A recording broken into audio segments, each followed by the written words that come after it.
चलिए तो स्टार्ट करते हैं हम लोग, है ना।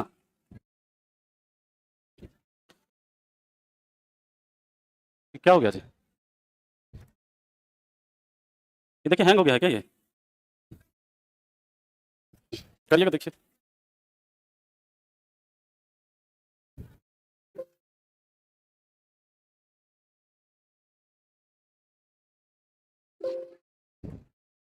ठीक है ठीक है, हो गया हो गया। चलिए हम लोग कल की क्लास में लाइट का स्पीड तक देख लिए थे, है ना। अब उसके आगे देखते हैं। हाँ अच्छा, हो गया ठीक है। अब देखिए एक होता है प्रदीप्त पिंड, या फिर जैसे हम लोग कहते हैं ल्यूमिनस ऑब्जेक्ट। प्रदीप्त पिंड का मतलब क्या होता है? ऐसे पिंड जो अपना खुद का प्रकाश उत्पन्न करते हैं। ऐसे पिंड जो अपना खुद का प्रकाश उत्पन्न करते हैं उन्हें हम लोग क्या कहते हैं? प्रदीप्त पिंड कहते हैं या फिर ल्यूमिनस ऑब्जेक्ट कहते हैं। एग्जांपल के तौर पर सन यानी सूर्य, क्या अपना खुद का प्रकाश उत्पन्न करता है जी, है ना। स्टार, तारा, और तारे का रंग किसका सूचक होता है? उसके तापमान का। इसके बाद जैसे आपका बल्ब हो गया, ये भी अपना खुद का प्रकाश उत्पन्न करता है कि नहीं। जैसे दिया हो गया, लैंप, लैंप यानी लालटेन हो गया। ऐसा कोई भी चीज जो अपना खुद का प्रकाश उत्पन्न कर रहा है तो वो क्या है? वो आपका प्रदीप्त पिंड है। ठीक है। जुगनू एक इसमें आता है, जुगनू भी। जुगनू यानी फायर फ्लाई। देखा है जुगनू? आजकल तो नहीं दिखता है ना, दिखता है, दिखता है ना बहुत कम। ये फायर फ्लाई भी जो है ना, देखेंगे आखिर कैसे ये फायर फ्लाई अपना जुगनू कैसे उत्पन्न करता है लाइट, अभी बात करेंगे। दूसरा होता है non luminous object. Non luminous object या फिर इसे बोलते हैं अप्रदीप्त पिंड। अप्रदीप्त पिंड का मतलब क्या? वैसे पिंड जो अपना खुद का प्रकाश उत्पन्न नहीं करते, वैसे पिंड जो अपना खुद का प्रकाश उत्पन्न नहीं करते हैं। ये पिंड दूसरे के प्रकाश से प्रकाशित होते हैं। ये पिंड दूसरे के प्रकाश से प्रकाशित होते हैं। इसका एग्जांपल लिख लीजिएगा। पृथ्वी, चंद्रमा, मून। इसके बाद याद रखिएगा किताब, टेबल, कुर्सी, है ना। ऐसा कोई चीज जो क्या करता हो? दूसरे के प्रकाश से प्रकाशित होता है तो उसे हम लोग क्या बोलेंगे? नॉन ल्यूमिनस ऑब्जेक्ट कहेंगे। यहां से आपसे सवाल बन जाता है कि इसमें कौन सा प्रदीप्त पिंड है और कौन सा अप्रदीप्त पिंड है। ऐसे सवाल यहां से बनेगा। साथ ही साथ याद रखिएगा जो प्रकाश की तीव्रता होती है, लिख लेना। ल्यूमिनस इंटेंसिटी तो ज्योति तीव्रता जो है किससे मेजर करते हैं? लक्स मीटर से। लिख लीजिएगा ज्योति तीव्रता को, जो ज्योति होता है ना, अभी आपको दिखाएंगे, ज्योति तीव्रता को लक्स मीटर से मापते हैं। लेकिन अगर आपसे ये पूछा जाए प्रकाश की तीव्रता, नहीं वो तो यूनिट है कैंडेला। प्रकाश की तीव्रता को मापने का यूनिट क्या है? तीव्रता को फोटोमीटर, किससे? फोटोमीटर से मापते हैं।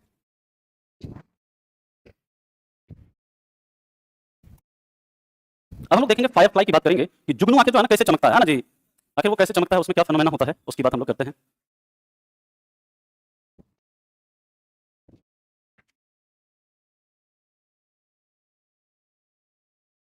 किताब लिख लो, पुस्तक लिख लो, बुक लिख लो, है ना, जो भी मन करे।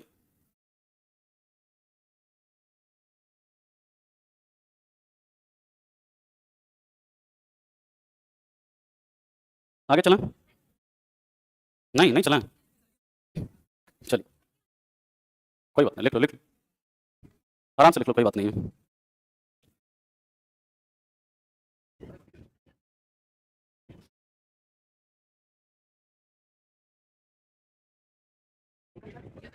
क्या फोटोमीटर हो गया? चलो अब हम लोग बात करते हैं फायर फ्लाई की। आखिर जो जुगनू है वो कैसे चमकता है?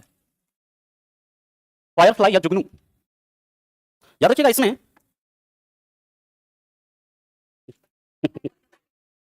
तुम लोग पहले लिख ही लो। क्या होगा? है ना, ठीक है, पियेंगे आराम से पियेंगे, ऐसा कोई हड़बड़ी नहीं है ना। तुम लोग पहले लिखो आराम से। क्या हुआ? हाँ हाँ ठीक है, कोई दिक्कत, हम कहाँ तुम लोगों को वो कर रहे हैं। लिख लिया साहब? कोई कोई सब तुम लोग लेट से जानबूझ के आता है एकदम। हाँ?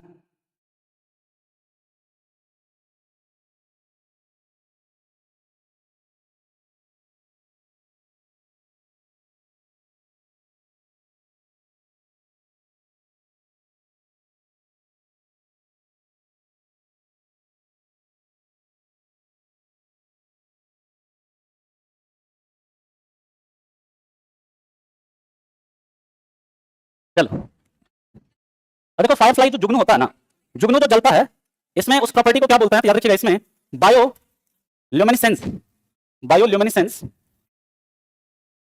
या जैसे बोलते हैं जीव दीप्ति, क्या बोलते हैं? जीव दीप्ति का गुण पाया जाता है। इसमें क्या होता है याद रखिएगा, इसमें ये पॉइंट बहुत इंपॉर्टेंट है, इसमें ल्यूसीफेरिन, याद रखिएगा क्या, ल्यूसीफेरिन नामक एक रासायनिक पदार्थ पाया जाता है जो ऑक्सीजन के साथ अभिक्रिया कर, जो किसके साथ, ऑक्सीजन के साथ अभिक्रिया कर थोड़ी प्रकाश एवं थोड़ी उष्मा उत्पन्न करता है। यानी जो जुगनू जो मतलब प्रकाश उत्पन्न करता है ना, एक्चुअली उसमें कौन सा केमिकल मिलता है, ल्यूसीफेरिन, और ये ल्यूसीफेरिन जो है ऑक्सीजन के साथ अभिक्रिया करेगा और उसी से क्या होता है, वो आपका प्रकाश उत्पन्न करता है। तो आपसे सवाल यही पूछेगा कि इसमें से जीवदीप्ति का गुण किसमें मिलता है, एक तो ये बनेगा, या फिर फायरफ्लाई किस प्रॉपर्टी के कारण क्या होता है, चमकता है, तो किसके कारण, किस गुण के कारण, जीवदीप्ति के गुण के कारण। और दूसरा पूछेगा आपसे आखिर इसमें ऐसा कौन सा कैसे प्रकाश या उष्मा उत्पन्न करता है, इसमें ल्यूसीफेरिन नामक केमिकल मिलता है जो ऑक्सीजन के साथ अभिक्रिया करता है, अभिक्रिया क्या करता है, प्रकाश भी उत्पन्न करेगा और उष्मा भी उत्पन्न करेगा। बात समझ में आ गई, ये दो सवाल यहां से बनेगा, अगर बनना होगा, दोनों सवाल डिफरेंट एग्जाम में पूछा गया है। क्या हुआ, तो वो तो फाइलम हो जाएगा आपका, वही आउटपुट में आएगा। सॉरी क्या, नेटोफोरा है ना, निडरिया या नेटोफोरा, नेटोफोरा होता है, हाँ हाँ ठीक है। अब हम लोग बात करते हैं इसके आगे, समझिएगा, लिख लिया। अब हम लोग बात करेंगे प्रकाश का परावर्तन, रिफ्लेक्शन ऑफ लाइट। हो गया, उधर का लाइट जलवा दीजिएगा, हाँ सुनिए ना, लाइट जला दीजिएगा थोड़ा इधर का, हाँ जलवा रहे हैं, चलो। अगला है प्रकाश का परावर्तन, रिफ्लेक्शन ऑफ लाइट। तो देखिए, प्रकाश का किसी सतह से टकराकर वापस लौटना, या किसी परावर्तक सतह से लिख लेना, फिर टकराकर वापस लौटना प्रकाश का परावर्तन कहलाता है।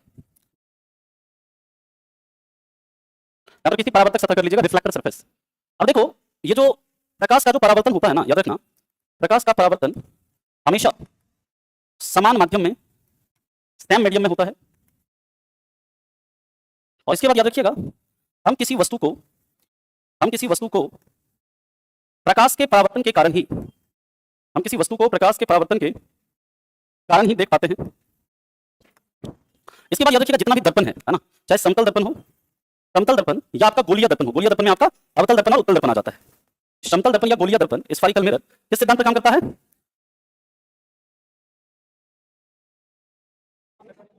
क्या हुआ,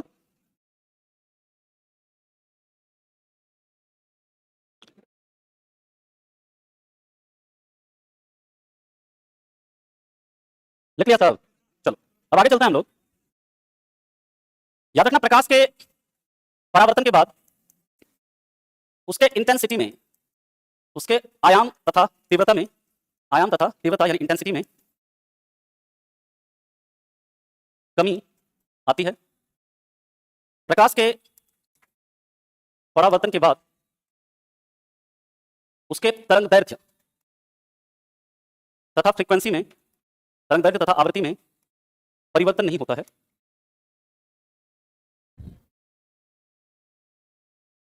और याद रखिएगा, प्रकाश के परावर्तन के बाद, प्रकाश के परावर्तन के बाद उसके चाल में परिवर्तन नहीं होता है, उसका जो स्पीड है ना, उसमें कोई चेंज नहीं होता है, क्योंकि मीडियम क्या है, सेम है ना। जब आपका अपवर्तन होगा तो आपका स्पीड चेंज होगा, यहाँ पर तो मीडियम सेम है, तो उसके चाल में कोई परिवर्तन नहीं होता है। और याद रखिएगा, कई बार पूछा जाता है कौन प्रकाश का सबसे अच्छा परावर्तक है, याद रखिएगा चांदी प्रकाश का सबसे अच्छा क्या है, परावर्तक होता है। धातु में चांदी प्रकाश का सबसे अच्छा परावर्तक है। अब हम लोग बात करेंगे लॉ ऑफ रिफ्लेक्शन, है ना, परावर्तन के नियम, और इसके बाद फिर हम लोग बात करेंगे प्लेन मिरर की, स्फेरिकल मिरर की। आज हम लोग मिरर वगैरह कंप्लीट करने का प्रयास करेंगे, देखते हैं। परसों तक हमारा लाइट जो है कंप्लीट हो जाएगा।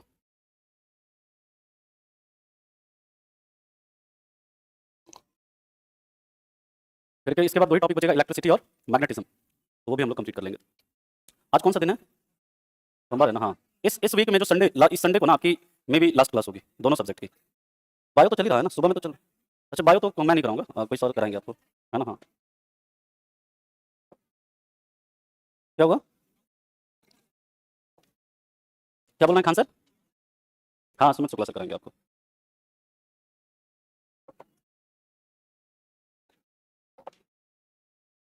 चलो अब हम लोग बात करते हैं परावर्तन के नियम, यानी लॉ ऑफ रिफ्लेक्शन।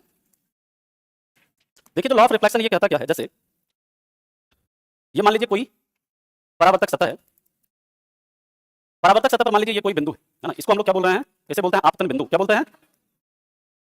आपतन बिंदु वह पॉइंट होता है जहां पर कोई प्रकाश की किरण आकर के क्या करे, इंसिडेंट हो। इसे हम लोग क्या बोलेंगे, आपतित, आपतित किरण या फिर इंसिडेंट रे। और जो आपतन बिंदु है वहां पर क्या करिए, एक आप 90 डिग्री के ऊपर एक क्या करिए, रेखा खींच दीजिए। इस रेखा को क्या बोलेंगे हम लोग, इसे कहेंगे नॉर्मल या फिर अभिलंब। और यहां से ये जब परावर्तित होगी, ये जो है क्या होगी, ये कैसी रे, परावर्तित किरण, रिफ्लेक्टेड रे। अब देखिए ध्यान से समझिएगा, यहां पर ये जो कोण नॉर्मल के साथ बनाती है आपतित किरण, तो इसको मान लीजिए हम क्या मान लेते हैं आई, और ये क्या है आपका आर। यानी आपतन कोण क्या है, अरे पहले सुन लो, आपतन कोण होता क्या है, आपतित किरण अभिलंब के साथ जो कोण बनाती है ना, नॉर्मल के साथ जो कोण बनाती है उसी को क्या कहेंगे, आपतन कोण, है ना। और परावर्तन कोण क्या होगा, परावर्तित किरण अभिलंब के साथ जो कोण बनाती है ना।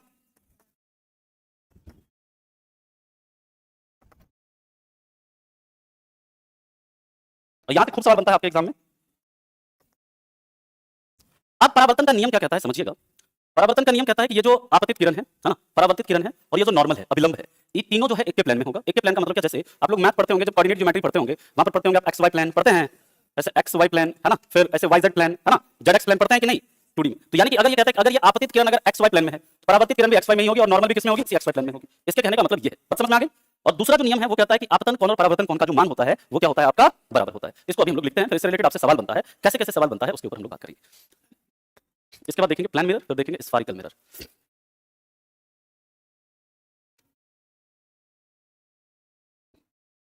लिख लिया सभी ने? कोई नहीं, लिखो आराम से लिखो, कोई बात नहीं है, लिखने दीजिए, है ना।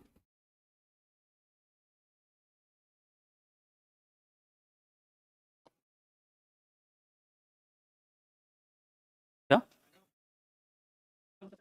परावर्तन का नियम यही कहता है कि दोनों बराबर होता है, हाँ दोनों बराबर होता है ना। अभी परावर्तन का नियम लिखेंगे ना, चला आगे।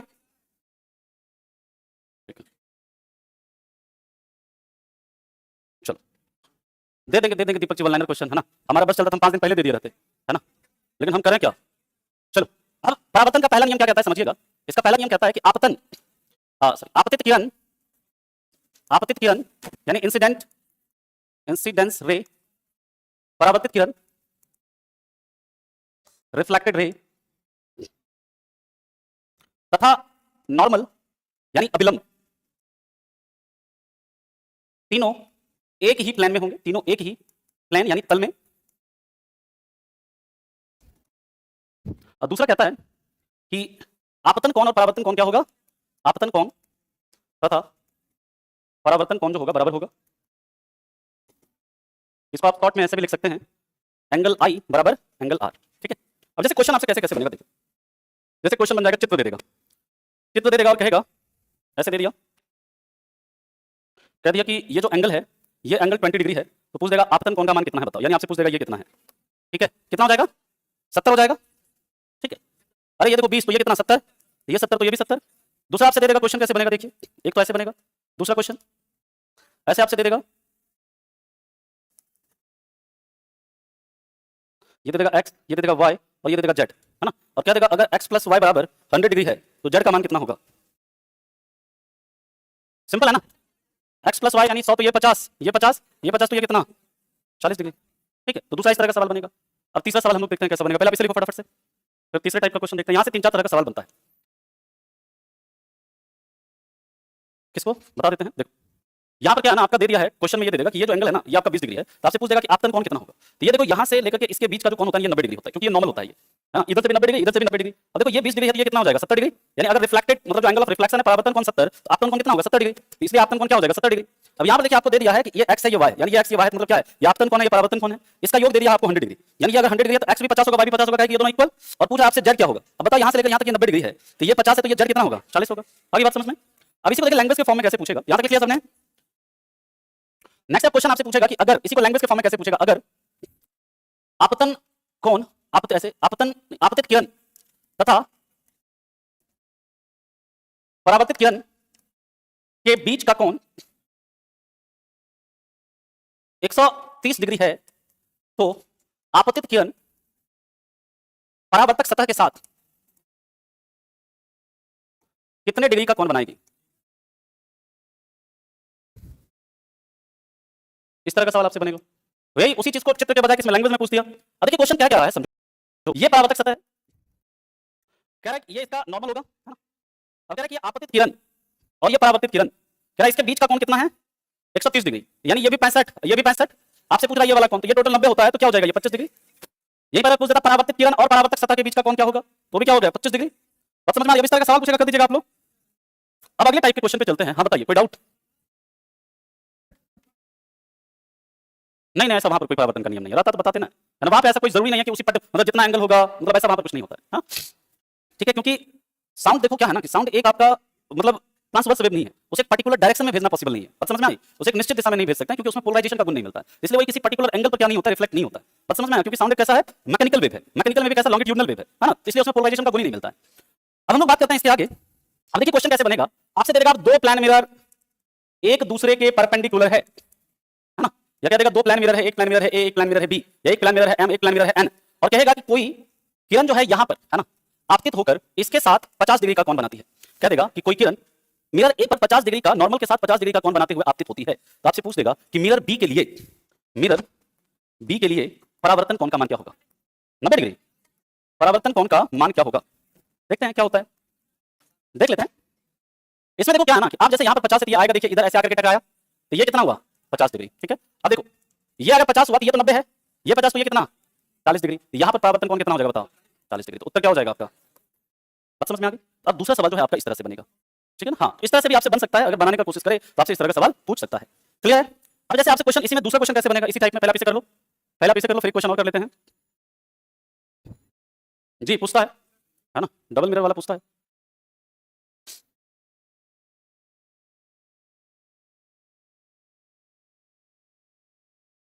अगर रिफ्लेक्शन है तो रिफ्लेक्शन हो रहा है, लाइट का तो होगा, बिल्कुल होगा।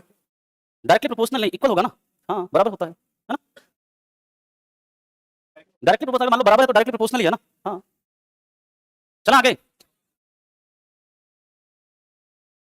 फिर समझाते हैं, अच्छा समझा देते हैं। देखो क्या क्या क्वेश्चन में क्या है कि कोई किरण है, ये प्लान मिरर ए मिरर को कितने डिग्री का कोण बनाती है, कितने डिग्री का आपतन कोण बना रही है 50 डिग्री का। अब देखो यहाँ पर 50 डिग्री तक ये परावर्तित होकर के जाएगी एक दूसरे के क्या परपेंडिकुलर है ना, ये परपेंडिकुलर कह रहा है। यहाँ पर देखो जब ये टकराएगी तो यहाँ पर जब टकरा करके यहाँ ऐसे जाएगा ऐसे इस पे, तो यहाँ पर ये कोण कितना होगा, रिफ्लेक्शन कोण 50 डिग्री होगा। 50 डिग्री तब इसको देखो, इस पर भी तो यहाँ पर नॉर्मल बनाओगे, नॉर्मल होगा ये 90 डिग्री, या फिर मान लो ये 90 तुम नहीं मानते तो ये 90 है समझो, तो ये 50 डिग्री है तो ये कितना होगा 40, ये 40 होगा तो कितना ये 50, ये 50 तो कितना ये, तो ये 40, तो इसके लिए एंगल ऑफ रिफ्लेक्शन क्या हो जाएगा 40, कैसे भी करोगे यही आएगा, इसलिए यहाँ पर क्या हो जाएगा 40 डिग्री का कोण हो जाएगा। क्लियर है। अब हम लोग बात करते हैं इसमें और क्वेश्चन कैसे देखिए चेंज करेगा।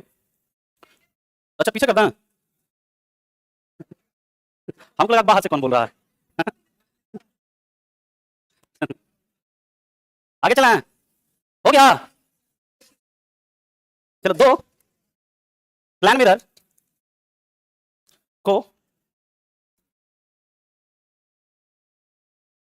को इस प्रकार रखा जाता है कि उसके बीच का कोण 120 डिग्री है।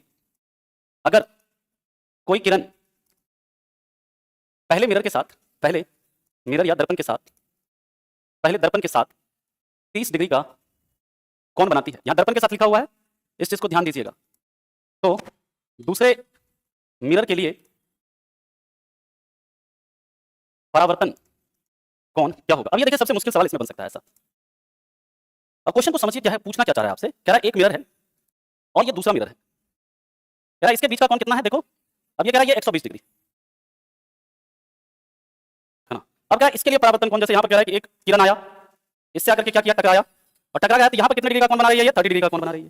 बात समझ में आया। अब आपको इसके लिए परावर्तन कोण का मान पूछा है, यहाँ पर बड़ा इसको निकालना क्या होता है, बस वही आपको तरीका पता होना चाहिए, आप निकाल लोगे। कैसे 60 डिग्री होगा बताना, ये तो 60 डिग्री हुआ। अब यहाँ पर देखो, यहाँ से जब जाएगा ऐसे, ये इससे टकराएगा क्या, फिर जब टकरेबे नहीं करेगा यहाँ पर कोई कौन बनाएगा, तो यहाँ पर क्या होगा ऐसा, कोई कौन नहीं बनाएगा, यानी नन ऑफ द अबव, है ना। इस तरह का भी ऑप्शन यहाँ से बनेगा। बाकी डिपेंड करता है एंगल के ऊपर, यहाँ पर एंगल आपका क्या कर देंगे चेंज करेंगे। जैसे मान लो हम इसको एंगल थोड़ा और चेंज कर दें, इसको मान लीजिए हम 70 डिग्री कर देते हैं यहाँ पे, है ना, तो 70 डिग्री करते यहाँ पर जाकर टकराता। पहले आप इसे करो, इस वाली कंडीशन को पहले करिए, फिर हम अगले उस पर चलते हैं।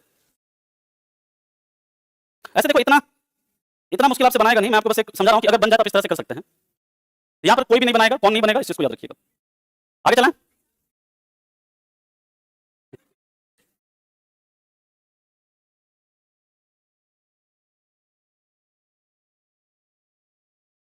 चला आगे।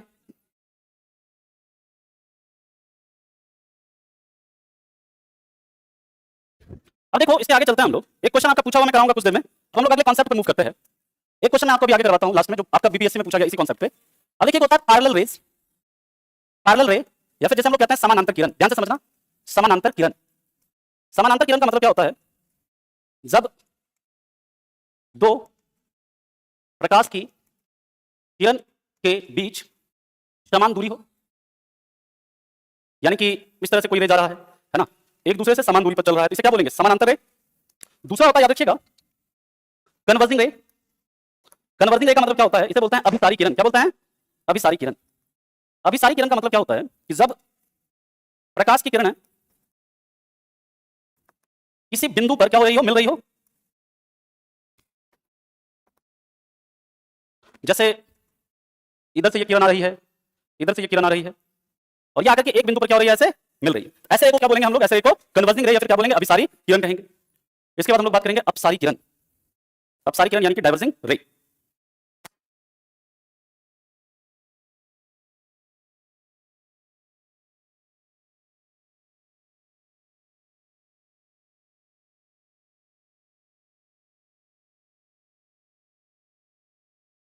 हो गया?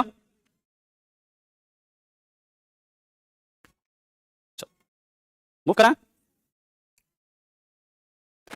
नेक्स्ट है डाइवर्जिंग रे,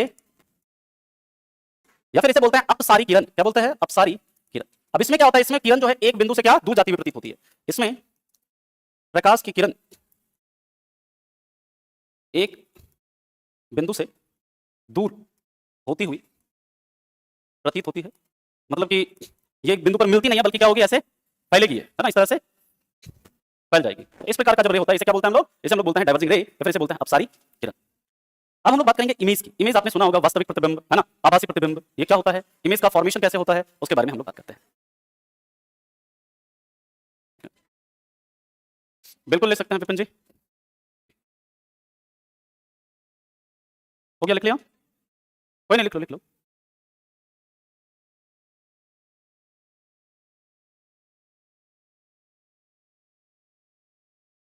हो गया? चलो, जैसे टॉर्च से निकलता जो किरण है, हेडलाइट से निकलता हुआ किरण है, ये सब, है ना। चलो, लेजर जो होगा वो आपका उधर, उसका क्या कह सकते हैं, है ना। हाँ, अभी इसका कई सारे एग्जांपल देखेंगे हम लोग, है ना, कई सारे एग्जांपल। जैसे अवतल दर्पण के द्वारा जो सोलर कुकर में जो आप कर रहे आता है ना, तो वो सब एक बिंदु पर आएगा। अभी कई सारे एग्जांपल देखेंगे, पहले समझो इसको पूरा, इसमें यही सब पढ़ना है हम लोगों को। इमेज यानी प्रतिबिंब। इमेज यानी प्रतिबिंब जो है, याद रखिएगा, जब दो प्रकाश की किरण, जब दो प्रकाश की किरण एक दूसरे को काटती है या काटती हुई प्रतीत होती है, कोई जरूरी नहीं है कि एक दूसरे को काटे, अगर वो सीम्स टू इंटरसेक्ट, यानी कि अगर काटती हुई प्रतीत भी हो रही है, तो प्रतिबिंब का निर्माण होता है। तो क्या बनता है? प्रतिबिंब यानी इमेज का निर्माण होता है। देखो, जैसे आप मान लीजिए कि ये दो प्रकाश की किरण है, ये क्या करे? एक दूसरे को कहीं पर क्या कर रहा है? इंटरसेक्ट कर रहा है। ये ऐसे जा रहा है, यहाँ पर ये रियल में इंटरसेक्ट किया, यहाँ पर रियल इमेज बनेगा। और मान लीजिए कि ये दो प्रकाश की किरण एक दूसरे से ऐसे क्या हो रही है? दूर जा रही है, ये आगे कहीं नहीं काटेगी, लेकिन जैसे इसे हम इसे पीछे लेकर के जा रहे हैं, ये कहीं ना कहीं एक दूसरे को क्या कर रही है? काटती हुई प्रतीत हो रही है। यहाँ पर कैसा इमेज बनेगा? यहाँ पर आपका वर्चुअल यानी कि आभासी प्रतिबिंब बनेगा। इसलिए याद रखिएगा, इमेज का कभी भी अगर आपसे पूछे तो याद रखिएगा, जब दो प्रकाश की किरण एक दूसरे को काटती है या काटती हुई प्रतीत होती है, तब जाकर के क्या होता है? प्रतिबिंब बनता है। प्रतिबिंब तभी बनेगा जब कोई किरण एक दूसरे को इंटरसेक्ट करे, बिना इंटरसेक्ट किए ये आपका इमेज नहीं बनाएगा। यानी कि अगर आपसे पूछा जाए कि कोई पैरेलल रे इमेज का फॉर्मेशन करेगा क्या? याद रखिएगा, नहीं करेगा। अगर दो प्रकाश की किरण एक दूसरे के पैरेलल है, वहां पर इमेज का फॉर्मेशन पॉसिबल नहीं है। ठीक है, अब हम लोग बात करेंगे रियल इमेज क्या होता है, वर्चुअल इमेज क्या होता है, उसके क्या प्रॉपर्टीज हैं, और फिर हम लोग बात करेंगे प्लेन मिरर की, उसके बाद फिर बात करेंगे स्फेरिकल मिरर की। हो गया? हाँ,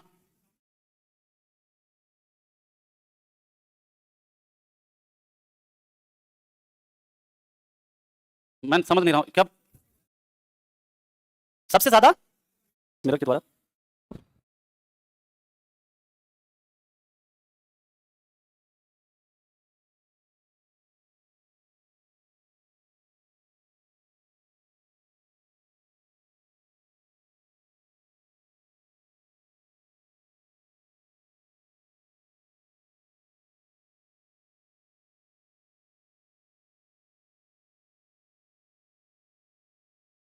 अभी फिजिक्स का ही दिए हैं। हाँ हाँ, केमिस्ट्री भी आ जाएगा, है ना। चलो ठीक है, अगले पॉइंट पर चलते हैं हम लोग। दूसरा है वर्चुअल या इमेजनरी। इसमें लगभग 250 के आसपास पॉइंट होगा, और जो भी है बाकी देखो हम वैसा सा पॉइंट नहीं दिया जो कि मतलब नॉर्मल सा ना, जो थोड़ा हमको लगा कि ज्यादा इंपॉर्टेंट है वो सब हम उसमें दिए हैं। बाकी केमिस्ट्री का भी आपको दे देंगे, इस मतलब इस 31 तक आपको केमिस्ट्री का भी दे देंगे, है ना, और संडे तक आपको बायो का दे देंगे, ठीक है। तब तक आप इसको पढ़ो ना, आभासी प्रतिबिंब। चलो यहां पे ध्यान दो, जब दो प्रकाश की किरण एक दूसरे को वास्तविक रूप से नहीं काटती है,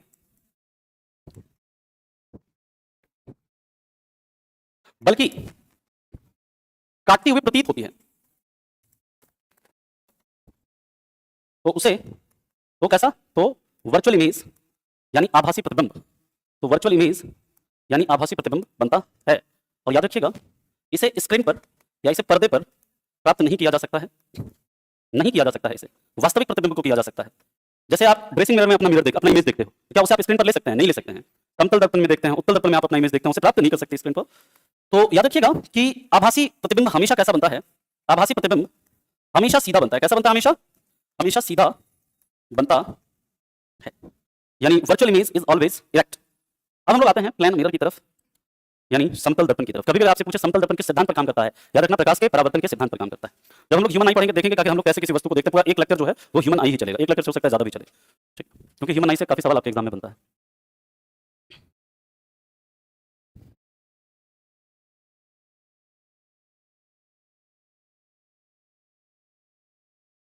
क्या हुआ? चला आगे, रियल इमेज रिपीट कीजिए। रियल इमेज में ये है कि देखो, जब दो प्रकाश की किरण एक दूसरे को क्या करे, वास्तविक रूप से काटे, यानी कि इधर से भी आ रहा है इधर से भी आ रहा है, एक दूसरे को रियल में क्या कर रहा है, इंटरसेक्ट कर रहा है, तो क्या बनेगा? रियल इमेज बनेगा। इसको स्क्रीन पर हम लोग क्या कर सकते हैं, प्राप्त कर सकते हैं। और रियल इमेज जो होता है वो कैसा होता है? हमेशा उल्टा बनता है, ठीक है। बहुत गलत करते हैं सर, सर कम लिखाइए, थोड़ा अच्छे से समझा दीजिए। चला आगे, अब देखो, अब हम लोग बात करेंगे प्लेन मिरर। देखो सबसे पहले जो प्लेन मिरर होता है ना, उसके ऊपर जो कलाई होती है, समतल दर्पण जो होता है ना, उसका जो परावर्तक सतह होता है, जैसे मान लीजिए कांच होता है, कांच के एक तरफ तो क्या कर देते हैं, पेंट कर देते हैं, है ना, एक तरफ जो होता है उसका परावर्तक सतह होता है। और जो परावर्तक सतह होता है समतल दर्पण, जिसमें जैसे आप प्लेन मिरर में अपने आप को देखते हैं, उसका जो परावर्तक सतह है उस पर किसकी कोटिंग होती है? तो याद रखिएगा, समतल दर्पण का परावर्तक सतह सतह AgNO3 से नहीं, जो जिसमें आप इमेज देखते हो वो, है ना, समतल दर्पण का परावर्तक सतह AgNO3 से कलई किया जाता है ना। इसके बाद याद रखिएगा, जो समतल दर्पण है, प्लेन मिरर है, प्लेन मिरर का वक्रता त्रिज्या, ये वक्रता त्रिज्या क्या होता है हम लोग आगे पढ़ेंगे, अभी जब स्फेरिकल मिरर में चलेंगे। अभी आप ये याद रखो कि इसका जो वक्रता त्रिज्या तथा फोकस दूरी क्या होता है? अनंत होता है। यानी अवतल दर्पण जो होता है उसका वक्रता त्रिज्या और फोकस दूरी कैसा होता है? अनंत होता है, इनफाइनाइट होता है। ये वक्रता त्रिज्या, फोकस दूरी, फोकस बिंदु, प्रिंसिपल एक्सिस, ये सब हम लोग अभी आगे डिस्कस करेंगे। इसके बाद याद रखिएगा, समतल दर्पण के द्वारा हमेशा वस्तु का सीधा आभासी तथा वस्तु के समान आकार का प्रतिबिंब बनता है। यानी कि समतल दर्पण के सामने जो इमेज बनेगा वो कैसा बनता है? सीधा बनता है, आभासी बनता है और वस्तु से समान आकार का। यानी वस्तु की ऊंचाई मान लीजिए 5 मीटर है, तो उसकी भी इमेज की ऊंचाई भी कितनी होगी? 5 मीटर होगी। हाँ, यानी कि अगर आपसे पूछा जाए क्या समतल दर्पण से वस्तु का बड़ा प्रतिबिंब प्राप्त कर सकते हैं? नहीं। छोटा कर सकते हैं? नहीं। वास्तविक कर सकते हैं? नहीं। उल्टा कर सकते हैं? नहीं। ठीक है, अब इसके आगे चलते हैं। हाँ, पहले लिख लीजिए आराम से।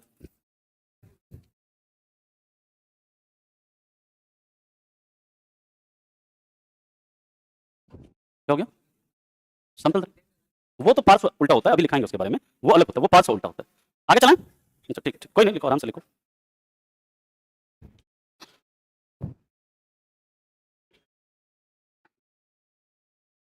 क्या हो गया? अभी नहीं। हाँ। देखो यहाँ पर क्या चल रहा है, ये सुधीर को थोड़ा करिएगा ब्लॉक, सुधीर को ब्लॉक करिए, सुधीर यादव। इस समय यहाँ पे हाल चाल लेने के लिए आया हुआ है, कह रहा है बताओ गुड इवनिंग बंदरिया है। गजब है जी तुम लोग हैं, हद बेवकूफ सब। अगला पॉइंट याद रखिएगा, प्लेन मिरर में किसी वस्तु का प्रतिबिंब दर्पण के सामने, दर्पण के पीछे उतनी ही दूरी पर बनता है, दर्पण के पीछे उतनी ही दूरी पर बनता है जितनी दूरी पर दर्पण के सामने वस्तु होती है। इसको आप लिख लीजिएगा ऐसे, जैसे मान लीजिए ये कोई प्लेन मिरर है, इसके सामने मान लो कि ऐसे कोई कैंडल है और ये कैंडल इसके सामने जल रहा है, कितनी दूरी पर? मान लीजिए कि 5 मीटर की दूरी पर। तो इसका जो इमेज है ना दर्पण के पीछे कितनी दूरी पर बनेगा, 5 मीटर की दूरी पर ही बनेगा। लेकिन ऊंचाई जो है, मान लीजिए यहाँ पर ऊंचाई इसका 2 मीटर है, तो इधर भी ऊंचाई क्या होगा, 2 मीटर ही रहेगा। बात समझ में आ गई। अब स्पीड पे भी आ रहे हैं, है ना, अभी बात करेंगे इस पर भी। नेक्स्ट याद रखिएगा, अगर कोई ऑब्जेक्ट प्लेन मिरर की ओर x मीटर, मान लीजिए x मीटर बढ़ता है, तो इमेज भी दर्पण की ओर कितना बढ़ेगा, x मीटर बढ़ेगा। अभी इससे रिलेटेड पहले सवाल करते हैं कि कैसे सवाल बनेगा यहां से, फिर उसके बाद अगले पॉइंट पर मूव करेंगे। अगर कोई यहां पर ऑब्जेक्ट, हाँ वस्तु यहां पर होगा, अगर कोई वस्तु प्लेन मिरर की ओर x मीटर बढ़ता है, तो इमेज भी दर्पण की ओर x मीटर बढ़ता है। ठीक है, चलते हैं अब। प्लेन मिरर से आपका बहुत सवाल बनता है पेपर में। और देखिए, आप कोई भी मॉक लगाइएगा, मॉक लगाना शुरू नहीं किया तो कर दीजिए, डेली कम से कम 1 से 2 मॉक लगाइए। और मॉक लगाएंगे तो आप जितना हम लोग फिजिक्स केमिस्ट्री ऑलमोस्ट कवर करने वाले हैं, 80% के आसपास हम लोगों का हो गया मान लीजिए, है ना। अब सवाल आपका जो है 90% सवाल बनेगा, मैं बार बार कहूंगा 10% क्वेश्चन ऐसा होगा जो नहीं बनेगा, है ना, क्योंकि वो एक आध सवाल जो होता है कितना भी पढ़ लीजिए। देखो, क्योंकि साइंस एक मना बहुत बड़ा विशाल समुद्र है ना, तो उसमें कहाँ से सवाल बनता है, बहुत मतलब सेलेक्टेड चीजें आपको पढ़ना होता है ना। हाँ हाँ हाँ, तो हाँ कॉन्सेप्ट ही रहता है, तो आप आराम से सवाल कर लेंगे, है ना, केमिस्ट्री फिजिक्स चाहे जो भी हो। और सुबह हम लोग बायो में मैं मैक्सिमम करूंगा कोशिश कि जितना मैक्सिमम चीज आपको बता पाऊं एग्जाम ओरिएंटेड, तो उसमें भी आपको हेल्प हो जाएगा। चला आगे। अब देखिए, जैसे क्वेश्चन आपसे पूछेगा कि अगर कोई ऑब्जेक्ट, हल्ला मत करो, अगर कोई ऑब्जेक्ट समतल दर्पण के सामने 8 मीटर की दूरी पर रखा है, अगर ऑब्जेक्ट दर्पण की ओर 3 मीटर बढ़ता है, तो अब वस्तु तथा या ऑब्जेक्ट तथा, तो अब वस्तु तथा उसके प्रतिबिंब के बीच की दूरी क्या होगी, 5 मीटर होगी। बहुत बढ़िया, 10 मीटर होगी ना जी। क्या पूछ रहा है आपसे, वस्तु और उसके प्रतिबिंब के बीच की दूरी पूछ रहा है ना। तो ऐसा कभी भी बने ना सवाल, ऐसे चित्र बना लिया करिए, है ना, चित्र बना लिया करो। ये जैसे मिरर है, अब यहाँ पर इधर मान लीजिए कोई ऑब्जेक्ट है, अब ये कितनी दूरी पर है, पहले 8 मीटर की दूरी पर, इसका इमेज भी इधर कितना बनेगा, 8 मीटर की दूरी पर। अब कितना आगे बढ़ रहा है, ये 5 मीटर, तो ये भी कितना बढ़ेगा, यानी कि यहाँ पर इसके और इसके बीच की दूरी कितनी होगी, 5 + 5 यानी सिंपल है ना। इस तरह का सवाल आपसे बनेगा यहाँ से, इस कॉन्सेप्ट से। इसके बाद आगे चलते हैं, पहले आप इसे लिखो।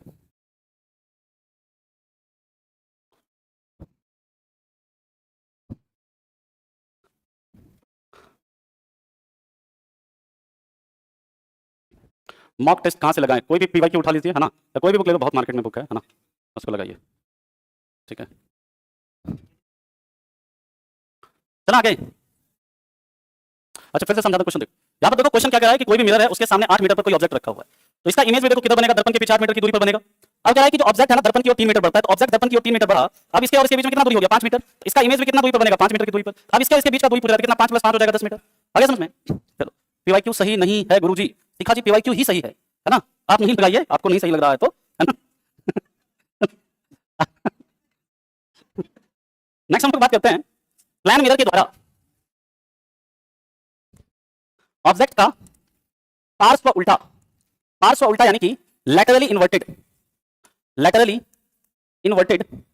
इमेज बनता है, पार्श्व उल्टा प्रतिबिंब बनता है। सर इसका मतलब क्या है, इसका मतलब यह है, जब दर्पण में आप अपने आप को देखते हैं, आप चित्र दिखा देंगे आपको, दर्पन में देखने पर आपका जो लेफ्ट है वो आपको कैसा दिखेगा, राइट, और आपका जो राइट है वो आपको किधर दिखेगा, लेफ्ट में। तो इसी को बोलते हैं हम लोग क्या, लैटरली इन्वर्टेड इमेज। तो ऐसे आप चित्र पहले देख लो, है ना, आप लोग देखते भी होंगे, हाँ, लैटरली देखो, है ना, इस तरह से देख रहे हैं, या इस तरह से आप देखिए, है ना, ये जो है ना, ये लैटरली इन्वर्टेड इमेज है। चलो नेक्स्ट है, किसी प्लेन मिरर में किसी वस्तु का पूरा प्रतिबिंब देखने के लिए, यहां से भी बहुत सवाल बनता है, किसी वस्तु का पूरा इमेज देखने के लिए जो वस्तु की ऊंचाई है, जो मतलब मिरर की ऊंचाई है के लिए, मिरर की न्यूनतम ऊंचाई वस्तु की ऊंचाई का आधा होना चाहिए, है ना, वस्तु की ऊंचाई का आधा होना चाहिए। ठीक है, किसी प्लेन मिरर में किसी वस्तु का पूरा इमेज देखने के लिए, यानी मान लीजिए आपसे पूछते कि कोई 100 मीटर ऊंचा बिल्डिंग है, उसका इमेज देखने के लिए मिनिमम कितनी ऊंचाई का प्रतिबिंब, 50 मीटर का चाहिए, है ना। इस तरह से आपसे सवाल बनेगा, पहले आप इसे लिखो, फिर चलते हैं इसके आगे।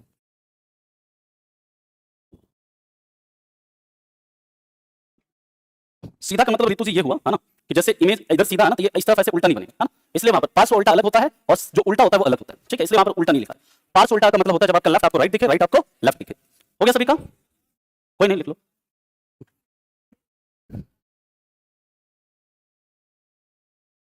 चलिए,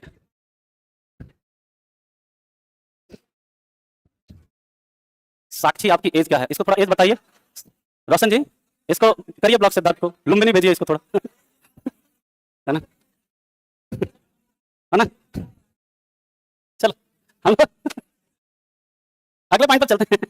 अगर समझिएगा, अगर कोई ऑब्जेक्ट मिरर की ओर v स्पीड से चलता है तो उसका इमेज भी मिरर की ओर v स्पीड से चलता है, लेकिन v स्पीड से चलता है, लेकिन ऑब्जेक्ट को उसका इमेज किस स्पीड से आता हुआ दिखेगा?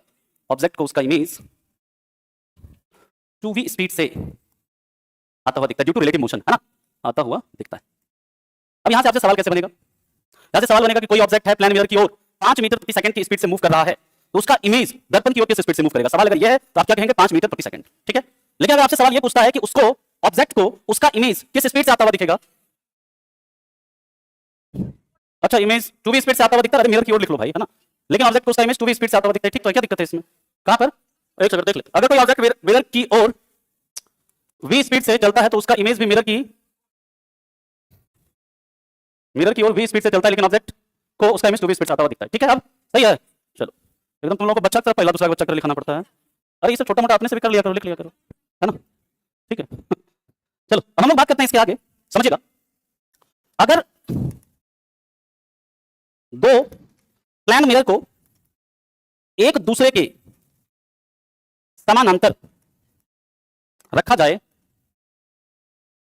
तो उसके बीच रखी हुई किसी वस्तु का कितना इमेज बनता है? किसी वस्तु का अनंत प्रतिबिंब बनता है, अनंत प्रतिबिंब बनता है, तथा जो दूसरा इमेज होता है, तथा दूसरा प्रतिबिंब सबसे अस्पष्ट बनता है, सबसे अस्पष्ट, यानी जो सबसे क्लियर इमेज बनेगा, टोटल मतलब इनफाइनाइट इमेज बनेगा। जैसे मान लीजिए आप कभी सलून जाते हैं तो सलून में क्या होता है ना, इधर भी आपका मिरर है, इधर भी आपका मिरर है, बीच में आप बैठे हुए हैं, है ना, ऐसे तो आपका जो होगा अनंत इमेज बनेगा, लेकिन जो सेकंड इमेज बनेगा ना वो सबसे क्लियर और सबसे क्या होगा? स्पष्ट होगा, है ना, इस चीज को याद रखिएगा। इसके बाद किसी दो प्लेन मिरर को थीटा एंगल पर रखते हैं तो क्या होता है, उसे भी हम लोग देखेंगे। पहले आप इसे लिखो, फिर चलते हैं इसके आगे।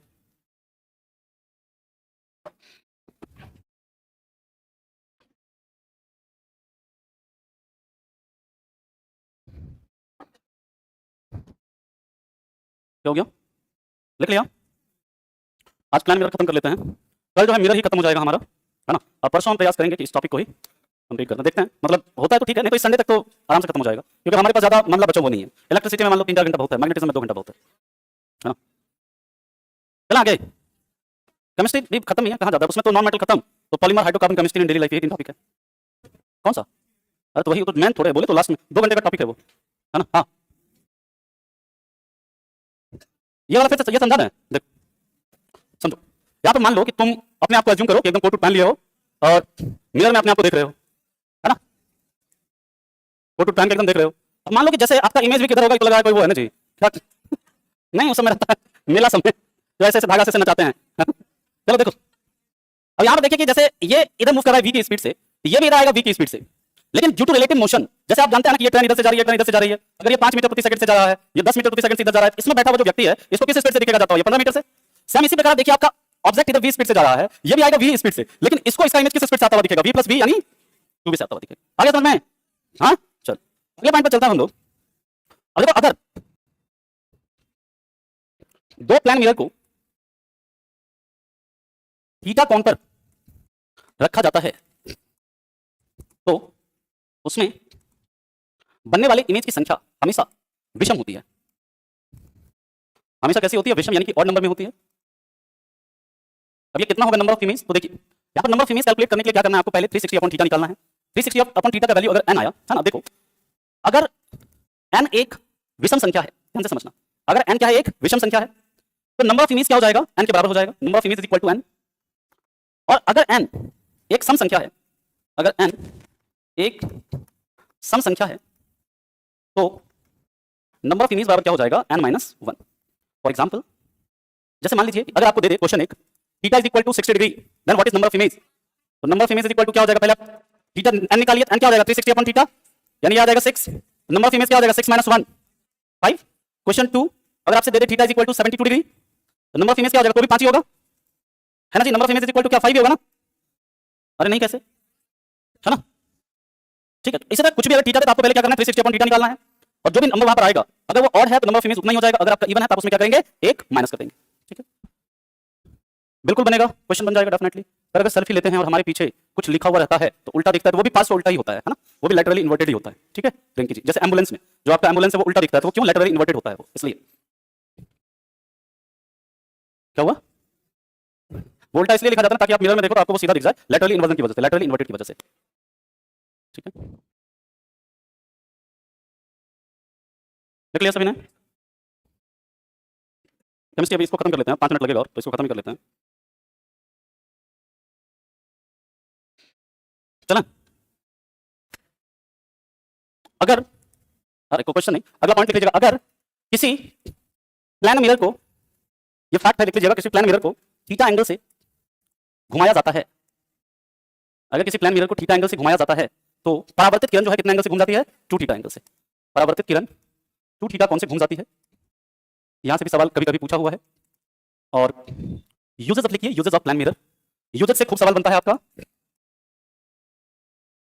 समतल दर्पण के प्रयोग, और जिनका एईडीओ का पेपर होगा उनका भी 90% से ज्यादा क्वेश्चन आपके नोट से बनेगा, है ना, जो आप जनवरी में आपका पेपर है, तो चीजों को नोट को बार-बार बस क्या करिए आप रिवाइज करिए, है ना, मोर देन 90% क्वेश्चन आपके नोट से रहेगा, बस इसको बार-बार रिवाइज करते रहो। पहला है ड्रेसिंग मिरर में, जो ड्रेसिंग मिरर होता है ना घर में, इसमें किसका यूज होता है, इसी का। दूसरा याद रखना पेरिस्कोप, पेरिस्कोप में याद रखिएगा कि इसमें 2 प्लान मिरर एक दूसरे के पैरेलल होते हैं,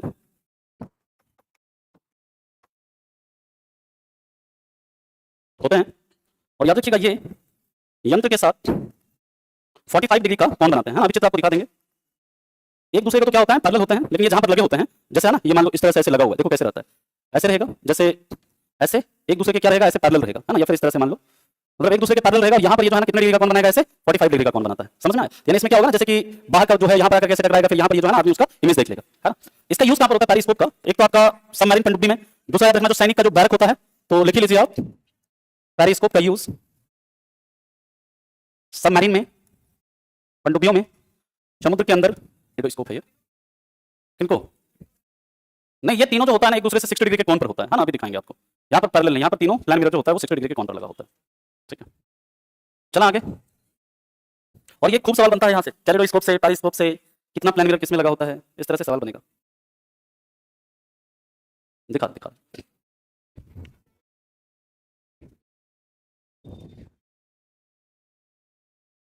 चला।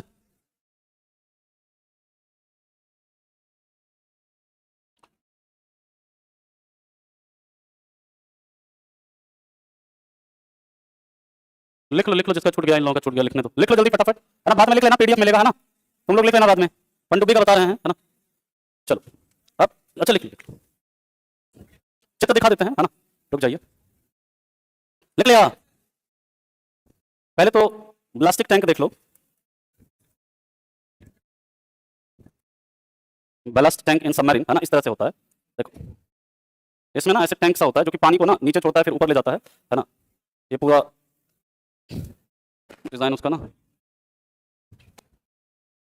इसमें तो समझ ही नहीं आएगा, है ना। यहाँ पर ये देखिए ना, ये टैंक होता है इस तरह से, ये पूरा ये ना इसमें पानी रहता है, पानी को छोड़ता है, पानी को फिर अंदर वो करता है, इस प्रकार से इसमें अपना जो भार है ना घटाता बढ़ाता रहता है, जैसे कि वाटर जो डिस्प्लेस होता है वो आपका घटता बढ़ता रहता है ना, ये देख रहे हैं, ये यहाँ से ये पूरा ब्लास्ट टैंक है इस तरह से, इसमें पानी रहता है ना। हाँ पानी मतलब ये निकलता रहता है इससे, है ना, यहाँ पे निकलने का पानी रहता है, फिर अंदर जाने का भी रहता है, तो इस तरह से ये पानी निकाल के और अंदर डाल के क्या करता है अपना ऊपर नीचे होता रहता है ना, ये देखो इस तरह से होता है, यहाँ पे इसमें दिख रहा है, यहाँ पर देखो यहाँ पर होता है ब्लास्ट टैंक इस तरह से, ठीक है। कभी देख लीजिएगा, आपको बहुत ज्यादा रिसर्च करना होगा तो, लेकिन यहाँ पर ये पूछता है ब्लास्ट टैंक के बारे में सवाल बन जाता है कई बार कि बैलास्ट टैंक जो होता है ना, इससे सवाल बनता है कि पानी अंदर बाहर करने के लिए उसमें क्या होता है, तो बैलास्ट टैंक होता है। बाकी कैलेडोस्कोप देख लेना, है ना, पेरिस्कोप तो आपको पहले भी दिखाया हुआ है, ठीक है, दिखा दूं, देख लो मैं दिखाई देता हूँ, रुक जाओ,